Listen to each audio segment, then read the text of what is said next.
When it comes to application design, I happen to love transitions, and I think they create a very powerful user experience that facilitates kind of an organic and holistic understanding of the interconnectivity between various interfaces and application.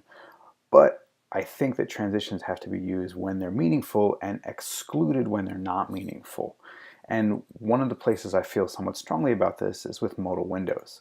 If I open up a modal window, I love the idea that we transition to the modal window because it provides a very clear understanding of the stacking order of the UI, right? I understand that this opened up in front of something else, and there's a slight transparency here, and I can see that when I close it, that gets removed. And I have two modal windows here, and if I open the second one animates in from the right. The times here are greatly exaggerated for the purposes of the demo. Ordinarily, these would be much quicker. But you can see that as I go from one or two, I animate. But I don't believe that there should be animations when, say, transitioning from one modal window to another. So for example, if I go from modal 1 directly to modal 2, it happens instantly. I don't want to transition from one modal window to another because that transition wouldn't really offer any value add to the cognitive processing of the application. I already know that I'm in a modal layout because I saw it open up. I don't need to have additional hand-holding when going from one modal to another. Another point where I feel that the transition doesn't make much sense is in a page refresh. If I'm going to refresh the page, I feel like that modal window should just open immediately because I don't have the context in which the original transition actually added value, right? I don't have that initial rendering of the application, and then I didn't get to see the modal window animate into place, so I don't have that mental model. So if I'm going to refresh, it might as well just show up instantly. So how do I do this in an Angular application using the browser animations module? Let's take a look. It took me a little while to figure this out. So if we look at our app component here, we can see that here are my two links to open the modal window, and you'll see that they both have this modal segment. And that's important to understand because what I do in my Angular applications is I open up all of my modals inside a single parent component. So I can have a bunch of different modal components, but all of those ultimately render inside something that is the quote-unquote modal layout of the application. And in this case, I'm just rendering these inside this router outlet. So let's just take a quick look at the app module so you can see how these routes are organized. Here is my modal segment. As you can see, it has a modal view component that wraps all of the other modal windows in this application. Inside, I have that 1 and 2, and then these just point to modal 1 and modal 2 view components. So I have two different view components that are inside this modal layout view component. Now let's take a look at actually the individual modal windows first. And these are both essentially exactly the same, so I'm only going to show you one of them. The difference is that one, again, transitions in from the left and one transitions in from the right. So here is my modal 1 view. And what we can see here is that I have a host binding where I am attaching a animation trigger to the view itself, this modal 1 view, and then you can see I'm defining the modal 1 view here. And inside of a particular modal window, I only have enter and leave transitions. So these are kind of moving from and to a void state. And in the template here, there's not a whole lot going on. Essentially, the view itself is a absolutely positioned full screen interface, and then inside of it I have a content class. And when I transition the enter and leave, I query for this content class, and then I'm simply animating it in from the left over 1,000 milliseconds or 1 second in total. Modal 2, I'll just show it to you quickly, is exactly the same thing. The difference is that I'm navigating in from the right 110% and then bringing it into the middle of the view. So, but ultimately what I want to drive home here is that the actual modal itself only knows how to animate its own content. It doesn't know anything about jumping from modal window to modal window. It doesn't know anything about not showing a animation on page refresh, it only knows about animating itself. It knows the how. When it comes to the when and why that animation should take place, that's where I defer to the parent context, which in this case, if we look at our routes, is going to be that modal view component that wraps all of the other modal renderings. So let's take a look at the modal view. So the modal view, like the individual modals, has a host binding here where I attach an animation trigger, modal view, and in this case, rather than just having it set to true, I'm having it set to this navigation count. Now the navigation count is going to be an incrementer that I keep in the background that I increment every time one of the modal window renderings changes. And if we look down here at the template for this modal wrapper, we can see that I listen for the activate on the router outlet here, and inside this handle activate, all I do is I increment that navigation count.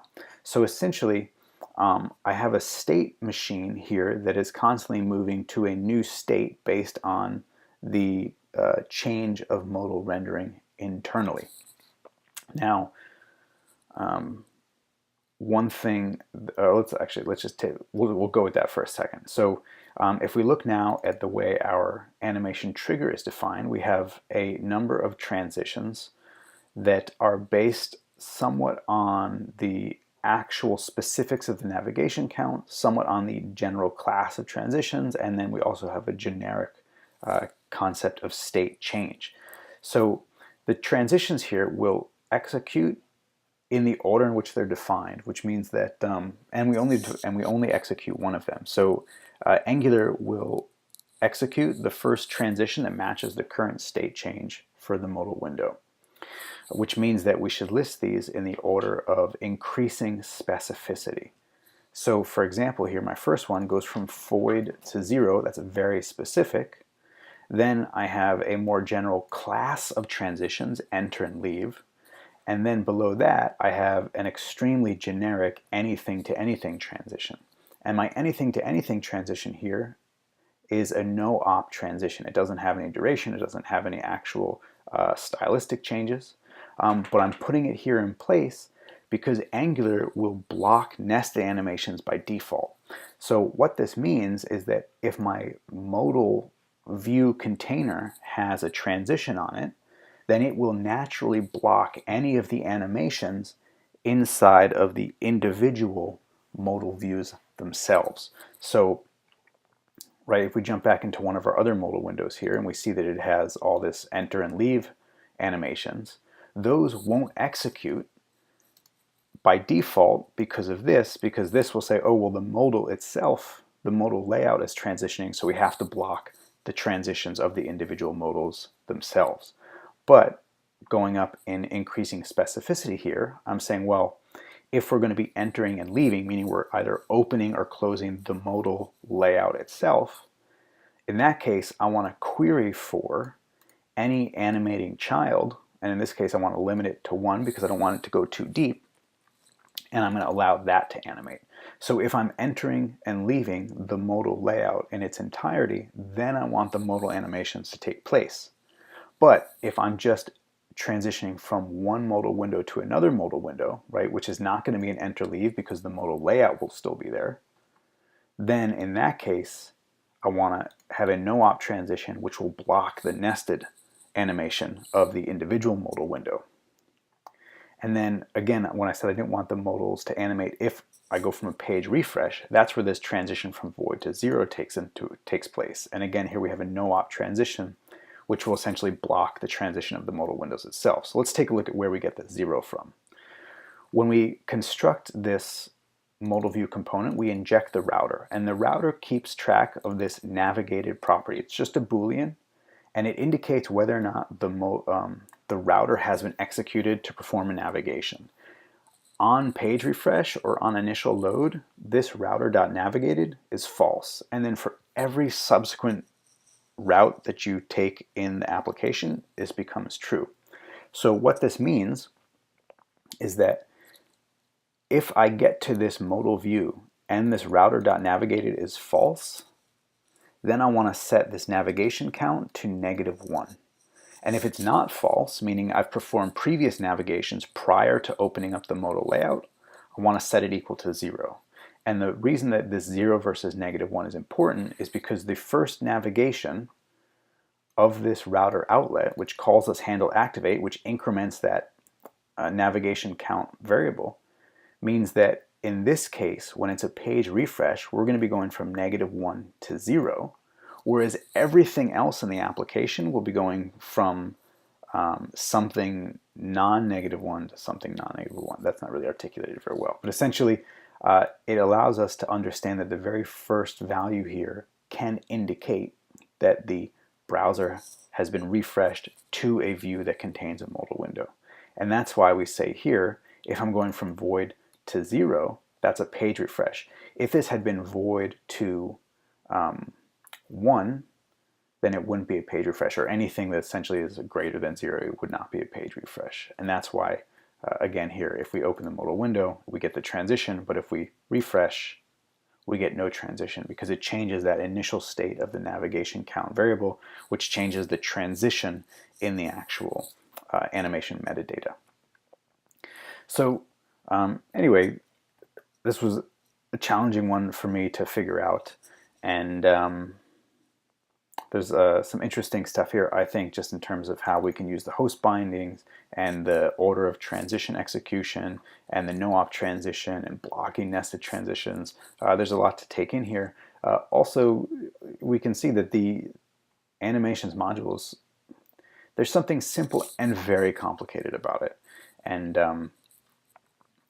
I'm sure I have a lot more to learn, and maybe there's a much easier way to do this, but this was what I could come up with. And it's, to me, it's interesting because we get a mix of reasons for state transitions, right? If we look at the individual modal windows, here state transitions are very meaningful. Enter, leave, they're very semantically intact, so to speak. But when we look at the modal view and we think about how this navigation count is becoming the state of this animation trigger, you get the sense that a state transition it can be just a very sort of artificial concept that we're using to drive transition rules, and don't actually have like a super meaningful, a super semantically relevant meaning to what animations are. Anyway, I'm sort of rambling at this point because this is all very new to me and I can't really explain it very well, but anyway, I thought this was an interesting experiment, and it's going to be something that helps me when I go to implement animations in my Angular applications.